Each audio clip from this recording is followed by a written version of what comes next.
On the peak of Blackwood Cliff, the people there worshiped the Sun Moon Divine Cult. However, the newly appointed cult leader, Ren Woxing, was a ruthless and cruel man with a volatile temperament. He treated the cult members like cattle, killing at will, so they had no choice but to place their hopes in the vice leader, Dongfang Bubai. Half a year ago at Blackwood Cliff, many individuals claiming to be Dongfang Bubai suddenly appeared, attempting to assassinate Ren Woxing. But all were slaughtered without exception, some even hung from trees to be pecked by vultures. It seemed no one could touch him, and he continued his tyranny, believing his martial arts to be unmatched in the world. However, one day, as he was training, a stranger appeared with incredibly powerful martial arts. With a single kick, the man shattered a massive rock in front of Ren Woxing, taking him by surprise. But when he saw the man's face, Ren Woxing sneered. It was yet another Dongfang Bubai. He thought to himself that he had already sent countless people to the underworld, and one more Dongfang made no difference. The two immediately clashed in a battle that shook heaven and earth. Devastating strikes were exchanged, each technique slicing the wind and shattering the skies, shaking all directions. Dust and smoke whirled like a storm, the ground trembling violently, yet neither backed down. Dongfang Bubai stood motionless in the air, his crimson robes fluttering like flames in the dark, his cold eyes piercing everything. In his hand, tiny but deadly golden needles spun rapidly as he manipulated a massive bronze cauldron with surging internal force, sending it crashing toward his foe. Dongfang Bubai smiled coldly and said that Ren Woxing's martial arts were outdated. A sharp needle stabbed straight into Ren's left eye socket, blood spurting everywhere.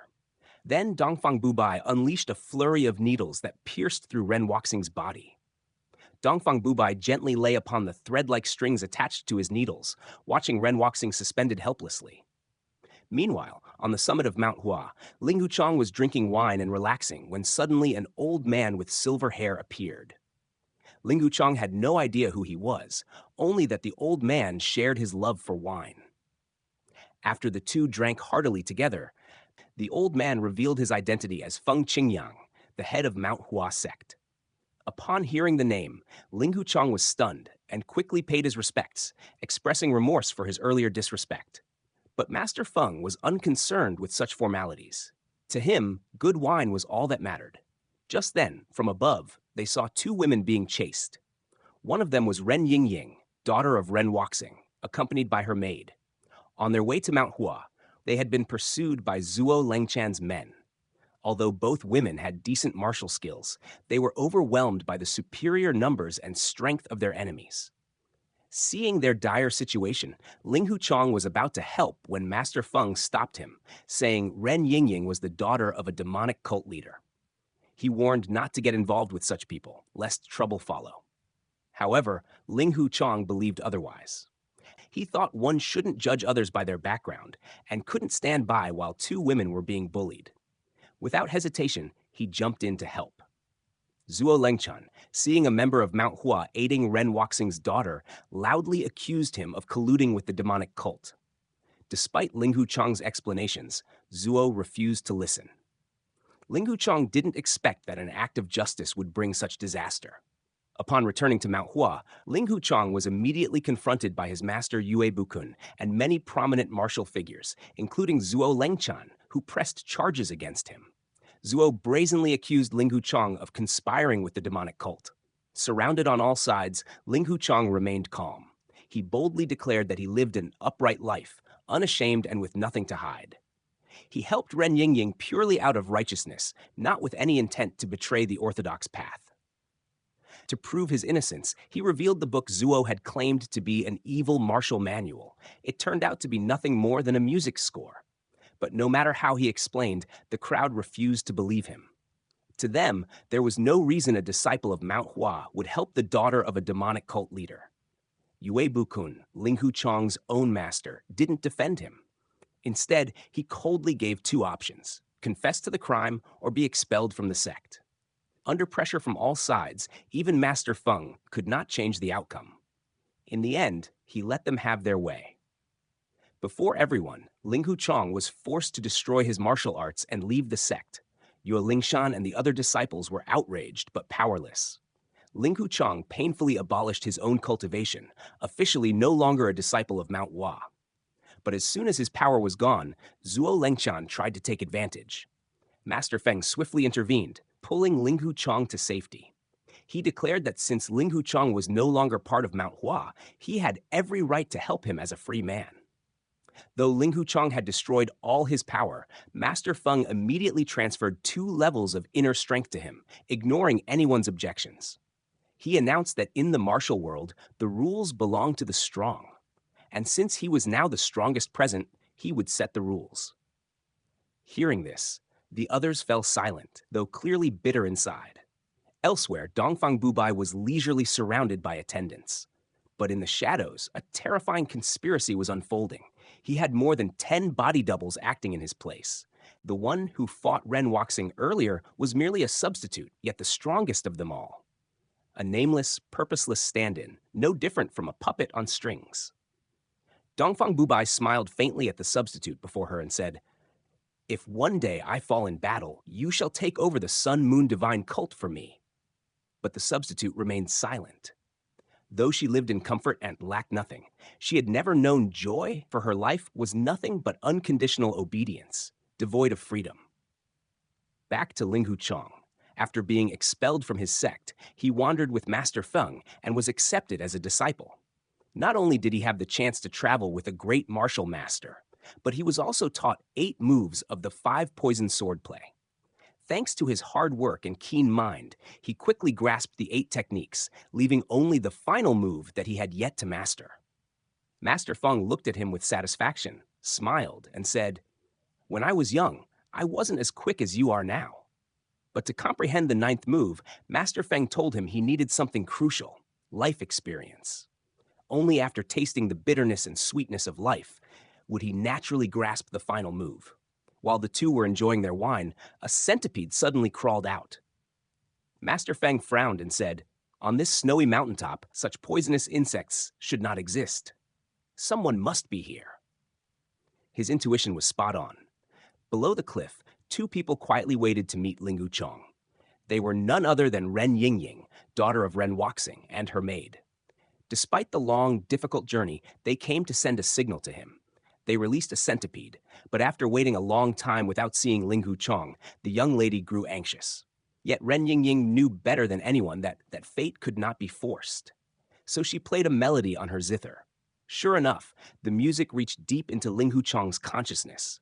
Not long after, he appeared before Ren Yingying. But when she expressed her wish to meet him in person, Ling Huchang declined. However, upon returning, he could not rest. He lay awake all night. Reading his disciples' thoughts, Master Feng advised him to go with the young women, for this place did not yet belong to him. Only by going out could he comprehend the 9th technique of the 5 poison sword play. The master's sincere words helped him understand everything. Finally, Ling Huchang decided to meet Ren Yingying. She told him that her visit was not just to play music and meet him, but for a greater cause. Ren Yingying explained that her father had been captured by Dongfang Bubai and was now imprisoned in a dungeon with no way to escape. Dongfang now held power over the Sun-Moon Divine cult and had invited top martial artists to gather at Blackwood Cliff. His goal was to force them to declare him the leader of the martial world. If that happened, she feared chaos would befall the land. Thus, she sought Ling Huchang's help to stop this and protect the martial world from bloodshed. Ling Huchang grew worried for the martial realm's fate. But he still felt unprepared, believing he lacked the strength to make a difference. Sensing this, Master Feng unhesitatingly gifted Ling Huchang his precious sword. It would protect him on his path to bring order to the martial world.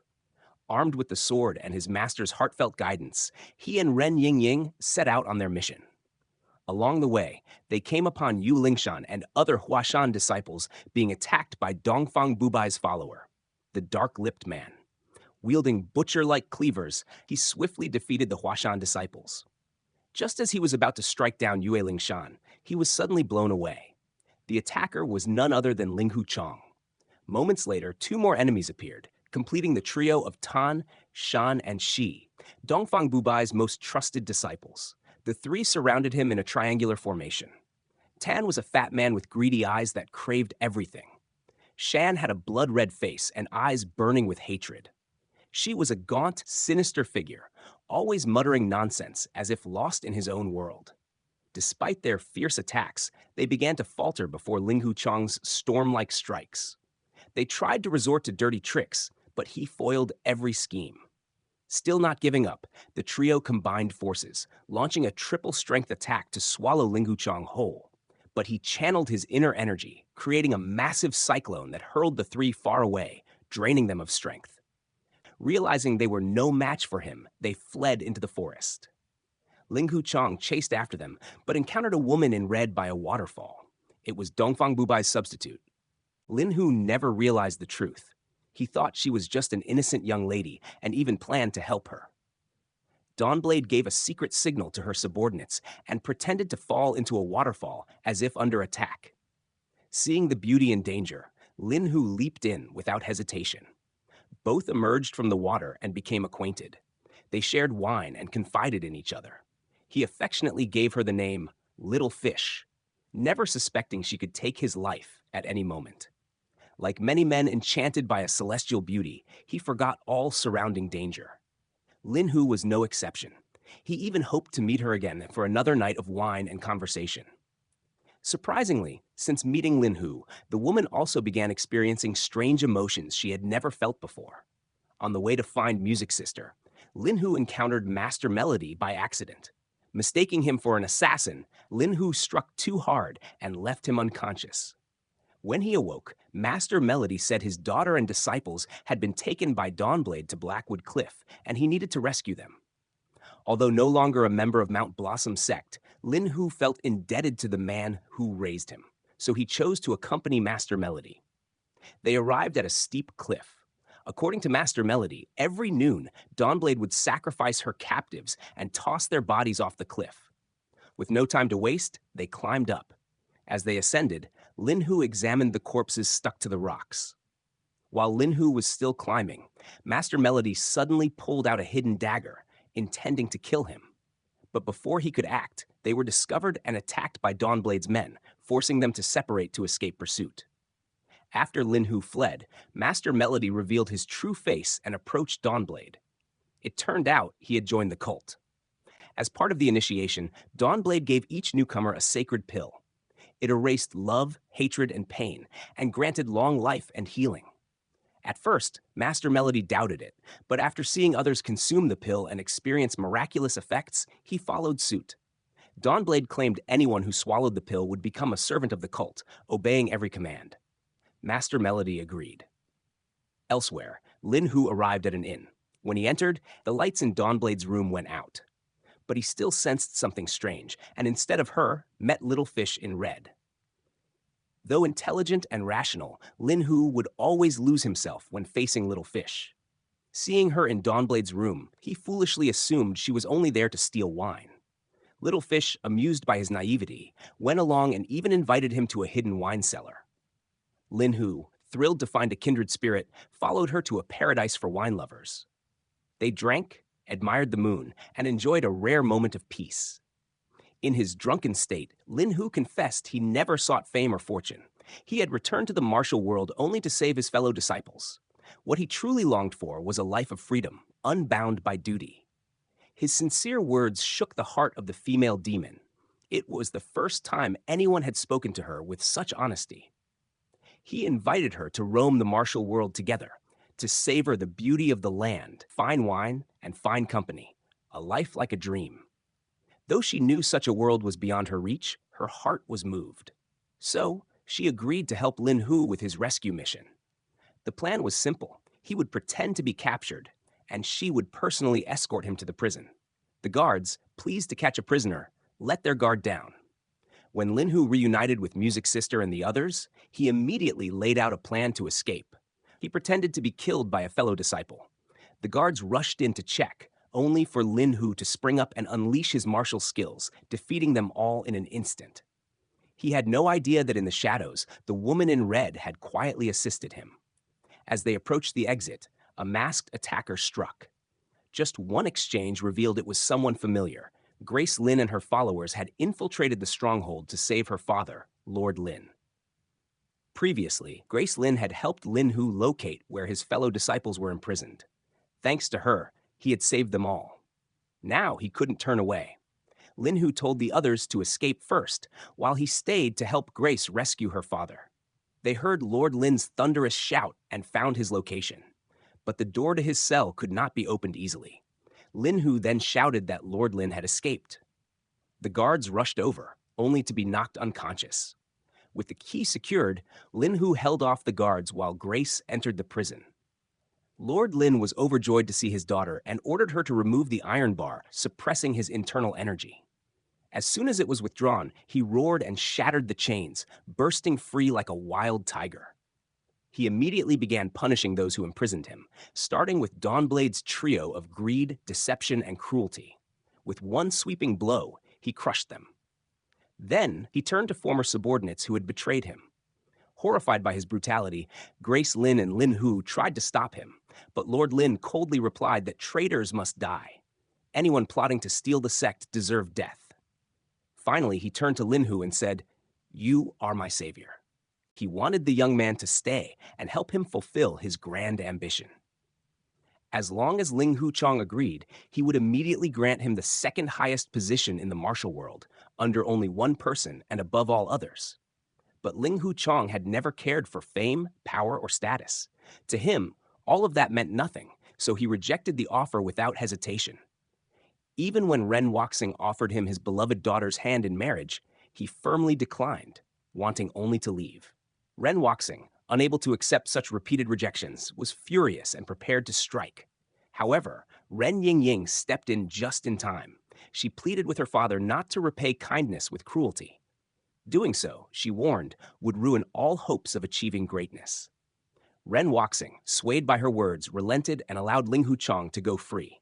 Once released, Ling Hu Chong reunited with his junior sister and fellow disciples. They were true companions, always waiting for him, no matter where fate took them. That night, they drank together, sharing stories of the hardships each had endured. But as the night deepened and everyone fell asleep, Ling Hu Chong knew that ever since leaving his sect, he was no longer a disciple of Mount Hua. Quietly, he slipped away in the darkness, unnoticed by anyone. The next morning, while passing through a market, he unexpectedly encountered his old master, Yue Bukin. But Yue was no longer the noble, upright man he once was. Neither fully man nor ghost, his movements were suspicious and his gaze full of malice. Ling Hu Chong trailed him to a secluded room. Inside, 4 large vats stood neatly arranged. The lids were slightly ajar, not containing wine or food, but the corpses of 4 slain elders. Their pale faces and stiff bodies confirmed the horror. Yabukin stood there, eyes hollow, muttering that only by doing this could he dominate the martial world. As soon as he noticed Ling Hu Chong, he tried to drive him away.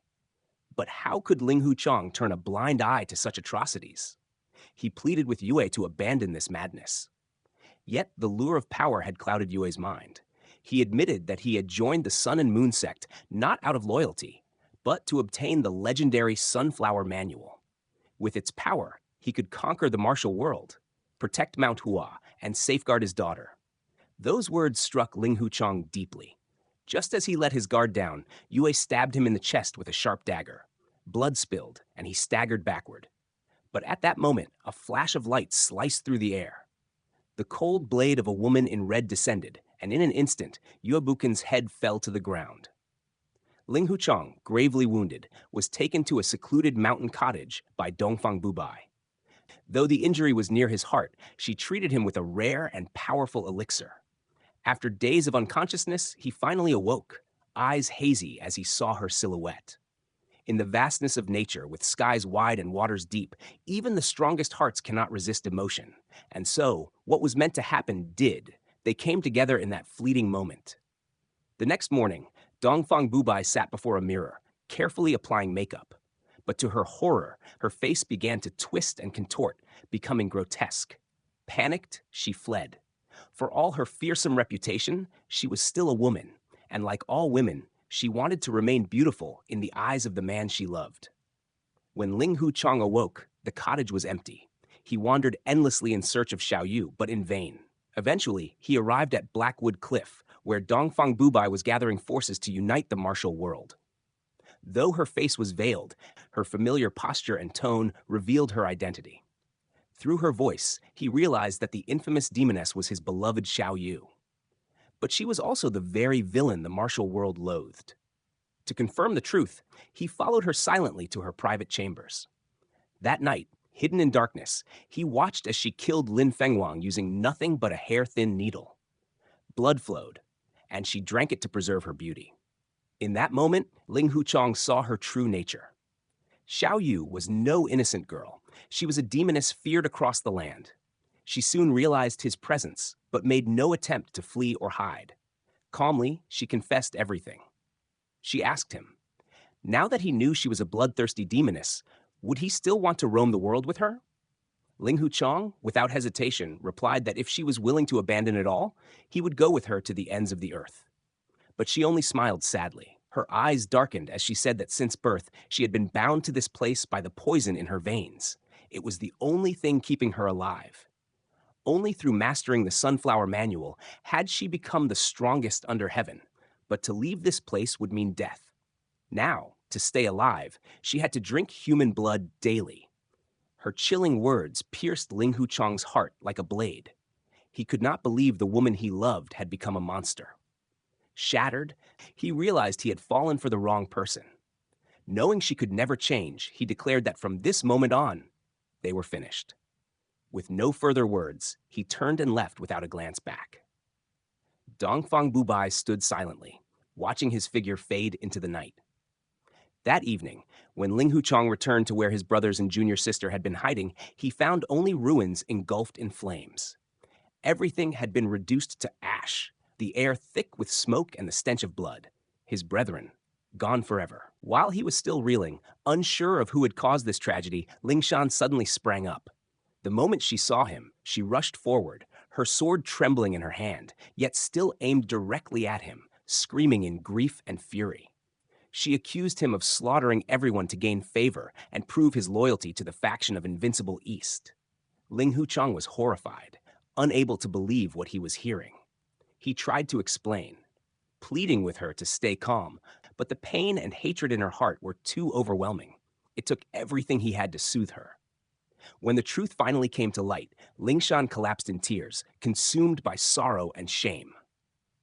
Ling Huchong, devastated, bowed his head before his fallen brothers, swearing vengeance and justice for them all. After burying the disciples, he and Ling Shan went to seek Ren Woxing, proposing an alliance with him and his daughter to eliminate Invincible East. Together, they set off toward Blackwood Cliff. The night sky was ominous, wind howling against the steep cliffs. Invincible East stood tall atop the peak, her crimson robe fluttering against the pitch-black heavens, her eyes calm and unreadable. She had long known this day would come, and showed no surprise. She declared she would welcome them warmly tonight. At once, Ling Huchong, Ren Woxing, and Ren Yingying drew their swords and charged toward the deadly woman. But someone who had mastered the Sunflower Manual was no easy foe. Her movements were ghost-like, her swordplay impossibly fast and unpredictable. Sharp threads of golden light shot out like a snowstorm, preventing the three from getting close. Seeing this, Ren Woxing summoned all his internal energy, hoping to shake heaven and earth, but no matter how powerful he was, it couldn't stand against the Sunflower Manual. Before he could unleash his power, he was struck back, blood spraying from his mouth. Invincible East remained calm, not even slightly fatigued. Through clenched teeth, Ren Woxing shouted to Ling Huchong to keep attacking, saying that when she showed an opening, he would use the great absorbing skill to end her. As soon as he spoke, Ling Huchong lunged forward, his sword aimed at the woman who once stirred his heart, now his sworn enemy. At first, Invincible East hesitated, still holding back due to old affection. But when she realized he truly wanted to kill her, she hesitated no more and struck him backward with a fierce blow. Her voice sharp as a blade, she claimed she hadn't killed his fellow disciples. Ling Huchong didn't believe her. Enraged, he suddenly recalled the 9th move of Dugu Nine Swords. Like lightning, his blade pierced her chest, but no blood came out. No pain showed on her face. Ling Huchong stood frozen in disbelief. She had no heart. How could that be? How could anyone live without a heart? As he stood there in confusion, From a distance, Ren Woxing saw his chance and immediately used the great absorbing skill, draining her of all remaining energy. Though nearly spent, she unleashed 1,000 golden threads in one last attack. But it was too late. Her strength failed, and she was blasted backward, her slender figure plunging into the bottomless abyss, red robes fluttering as she vanished into the endless night. Ling Huchong couldn't bear to watch the woman he once loved disappear like that. The fire of their past affection still smoldered within him, pushing him to dive after her. On the edge of life and death, he only wanted to know one thing. Where was her heart? Invincible East gave no answer. She simply placed her hand gently on his chest. In that moment, Ling Huchong realized with shock that the heart beating inside him was no longer his own. When he had been fatally stabbed by his master, he should have died, but she had given him her own heart to save his life. Perhaps it was love. Perhaps in this turbulent martial world, Ling Huchong was the only one who ever made her feel human. So she chose to sacrifice herself, to give her life to the man she loved. In that final moment, a rare softness shone in her proud eyes, and with her last ounce of strength, she pushed Ling Huchong away, letting herself fall into the void.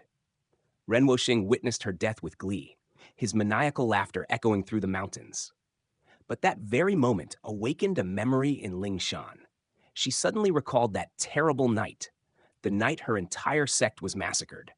The true killer wasn't Invincible East. It was Ren Woxing, who had committed the slaughter in her name, pinning the blame on her.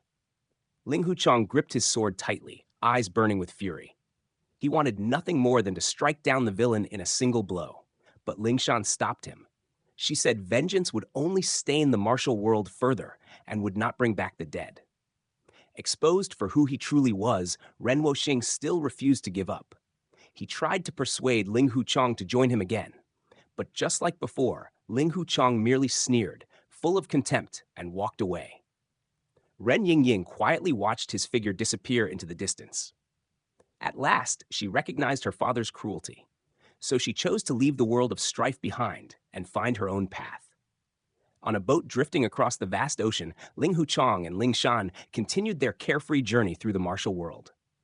The wind howled, the sea stretched endlessly, but within his heart remained the shadow of a woman he could never forget, a woman who had stirred him to his very soul. She was Invincible East, a demon feared by all. But to him, she was just a free little fish, swimming through the deep ocean, forever out of reach. The martial world remained chaotic, never black and white, only wandering souls trapped between love and hate, between dreams and reality. Though Invincible East had vanished into nothingness, in Ling Huchong's heart, the image of that free little fish stayed forever, like a sorrowful melody echoing endlessly through the stormy realm of Jianghu.